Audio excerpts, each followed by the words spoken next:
Previously on Power Rangers, the villainous Ryjack is defeated by the Rangers, but not before telling Evox that his weapon collection is on Earth in his spaceship. That's really it? Huh. I thought that would be longer. Guess I didn't need to book you for the whole segment, Flit. I'm still getting paid, right? Let's go to the intro. Motherfuck!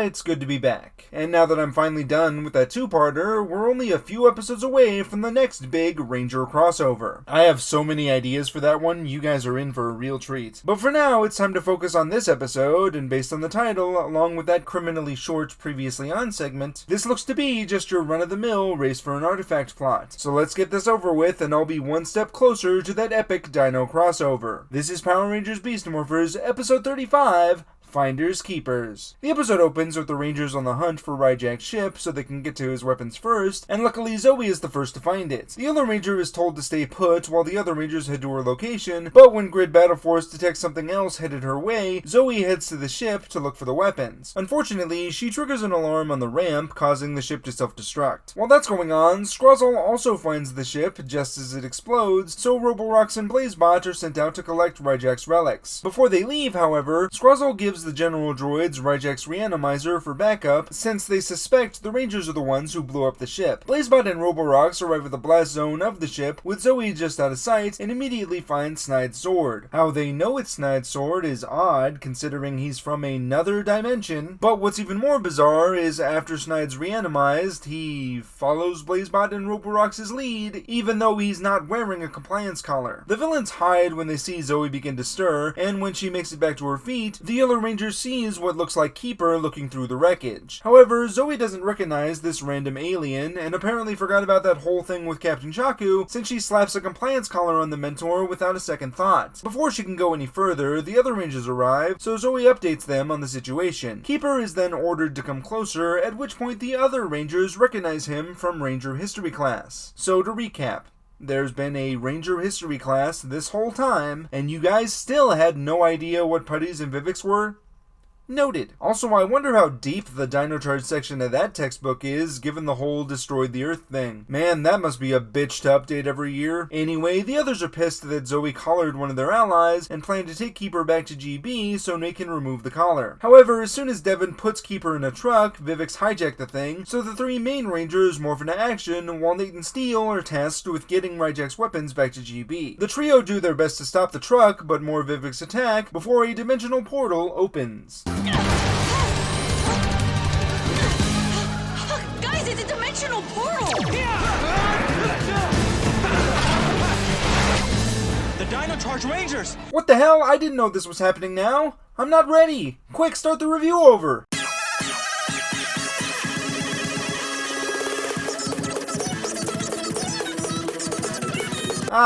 Fuck it, the magic's gone. Anyway, Tyler asks Devon where Keeper is, but before they can get to the truck housing the Mentor, the Dino Charge team is ambushed by more foot soldiers. We get to see the Dino Charge Rangers kicking ass, which is awesome because it's been a while, and during the fight, Snide and the Bad Bots show up to take Keeper back to the fortress. When they get there, Evox orders Keeper to tell them about the Dino Charge Rangers, which he does thanks to the compliance collar. At GB, Ravi asks why Keeper was after Ryjack's weapons in the first place, and Tyler tells him the Mentor didn't want the weapons ending up in the wrong hands, before everyone starts yelling at Zoe for collaring Keeper. The Yellow Ranger apologizes for her screw-up and promises to bring Keeper back, with Devon correcting her and saying they'll work as a team to bring Keeper back. At the fortress, Keeper finishes his tale about the Dino Charge Rangers, so Evox now wants the Energems, tasking Snide to lure the Rangers into a trap with Keeper as bait. Sure enough, Evox contacts GB and says that he'll let Keeper go in exchange for all the Ryjack weapons the Rangers collected. Commander Shaw agrees agrees to these terms because Keeper's too valuable of an asset to leave in evil hands, but of course, as soon as the Rangers give up the weapons, Snide refuses to give them Keeper, forcing all 9 Rangers to morph into action. However, before the fight can begin, the Beast Morphers Rangers are called to deal with the Gigadrone, with Tyler telling them that he and the other Dino Charge Rangers can handle Snide on their own. When the others leave, Snide gloats about his odds already improving, but Tyler calls for backup in the form of Shelby and Riley. With all 6 Rangers ready for action, the fight is on, and the team uses all their skills, battleizers, and victory chargers to knock Snide back. In the middle of things, Evox and Scruzzle reanimize Sledge to help Snide, with the resurrected Big Bad saying that he'll need his crew to get the Energems. While that's going on, the Beast Morphers Rangers zord up to take down a Gigadrone that's sucking up Morph-X from one of the towers, destroying the thing with speed and efficiency. I guess this is what happens when the full team is sent out to deal with one Gigadrone, rather than leaving everything to Devon like the show normally does. Back with the Dino Charge Rangers, they're still locked in a tough battle, only for it to get tougher when Sledge and crew arrive on the scene. Each Ranger takes a general to face off with, but the bad guys are just too powerful and the team is knocked down. Luckily, the Beast Morphers Rangers show up to blast the villains back, with Zoe grabbing Keeper and retreating with the other Rangers. When they return to GB, Zoe and Nate remove the compliance collar, with the Dino Charge team happy for their mission success. Keeper says he doesn't remember what he told Evox or what the villain did with his staff, but Zoe's confident that her team can take down whatever evil scheme is brewing. Sorry we can't stay longer, but we have to get back to our team. We have our own responsibilities at home.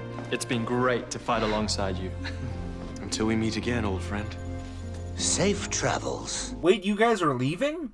Why? Sledge and his minions are still wreaking havoc on this dimension. Again! After the Rangers leave, Zoe apologizes to Keeper, promising to look before she leaps, with the Mentor accepting her apology before also leaving. And the episode ends with Shaw telling the Beast Morphers Rangers that they need to be on guard for whatever happens next. This episode is good.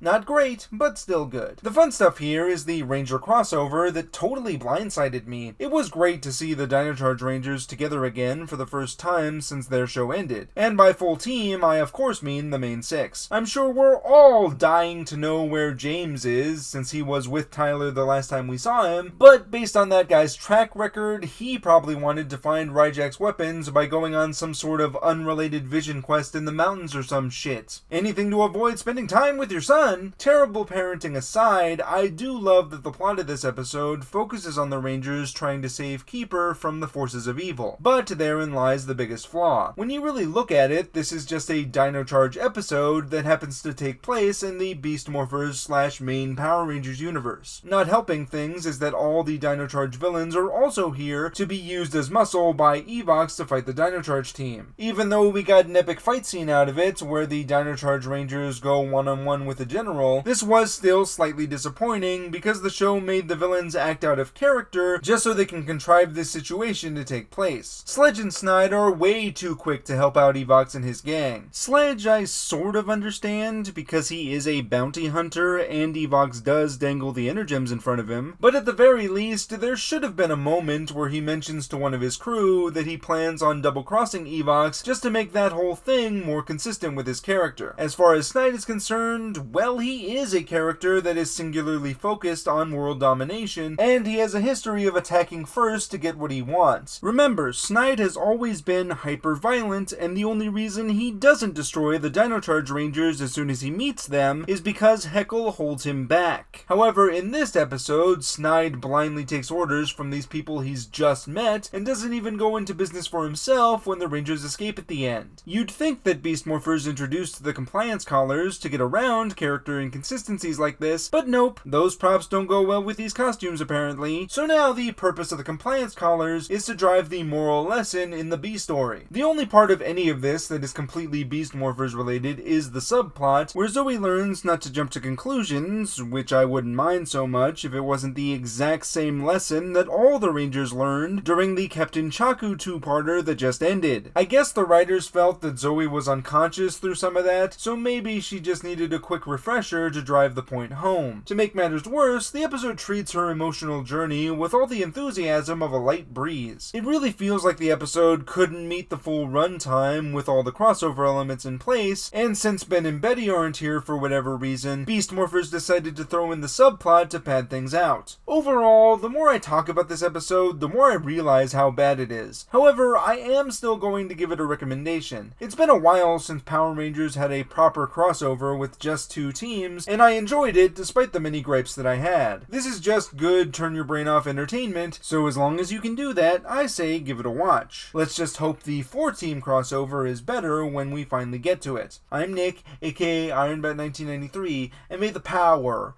protect you.